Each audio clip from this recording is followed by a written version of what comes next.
Good evening, কেমন আছো তোমরা? আবারও চলে এলাম একটা নতুন ভিডিও নিয়ে। আজকে একটু সন্ধ্যেবেলা বেরিয়েছিলাম নদীর ধারে। আমার বাড়িতে আমার বেস্ট ফ্রেন্ড এসেছে, তো ওর সাথেই বেরিয়েছিলাম। ও, আমি, আমার হাজব্যান্ড আর আমার মেয়েও ছিল।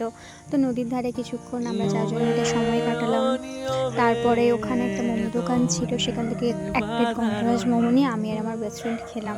গন্ধরাজ মোমোটা মোটামুটি ছিল অ্যাভারেজ, খুব একটা ভালো না আর খুব একটা খারাপও না, মোটামুটি চলে যাবে।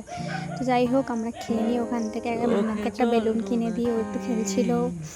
ওটা নিয়ে, বেলুনটা নিয়ে খুব বায়না করছিল বলে কিনে দিয়েছিলাম। তারপরে ওখান থেকে একটা আইসক্রিম দোকানে চলে গেলাম। আইসক্রিম দোকানে গিয়ে দুটো আইসক্রিম নিয়ে নিয়েছিলাম। আর এদিকে আমার বর কুকুরদের একটু বিস্কুট খাওয়াচ্ছিল।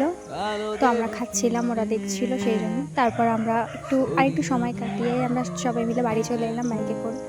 তো বাড়ি এসে আমরা আইসক্রিমগুলো খেয়ে নিলাম। আমি আর আমার বেস্ট ফ্রেন্ডই খেয়েছিলাম, আমার হাজব্যান্ডকে দিইনি।